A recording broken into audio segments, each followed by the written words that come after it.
Il ne devrait y avoir aucun doute. Notre soutien à l'Ukraine ne faiblira pas, l'OTAN ne sera pas divisée et nous ne lâcherons pas. L'OTAN serait-elle plus forte qu'elle ne l'a jamais été? Le président américain Joe Biden l'affirmait à Varsovie, mardi dernier, le 21 février. Pourtant, il y a quelques années à peine, l'organisation du traité de l'Atlantique Nord, rassemblant 30 pays, déclenchait la défiance de certains de ses membres pour diverses raisons.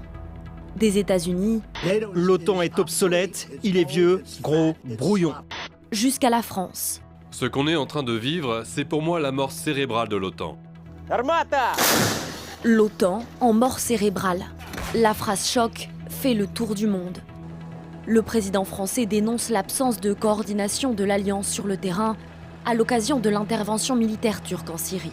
Il y a toujours cette division qu'on pensait un peu dépassée entre ce qu'on appelle grossièrement dans le langage otanien, entre le flanc Est et le flanc Sud. Et ce qui nous amène à la question centrale que pose Macron aujourd'hui, quelle est la finalité politique de l'Alliance ?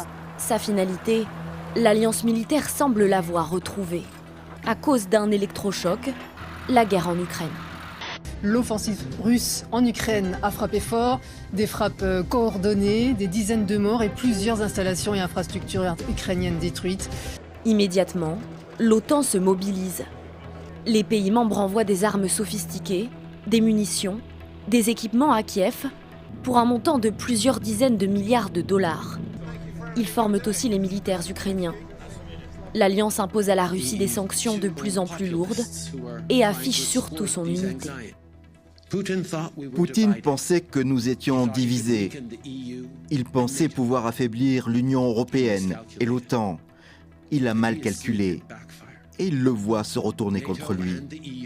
L'OTAN et l'UE sont désormais plus résolus et unis que jamais.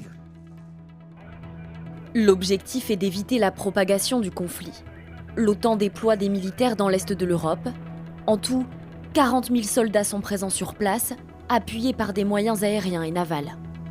L'OTAN se muscle et repense le positionnement de ses forces et leur rôle. C'était en juin dernier, au sommet de Madrid. Il s'agit du plus grand remaniement jamais entrepris depuis la guerre froide. Là où la Russie de Vladimir Poutine s'attendait à voir une alliance à la solidarité qui s'étiole, Moscou la voit s'agrandir.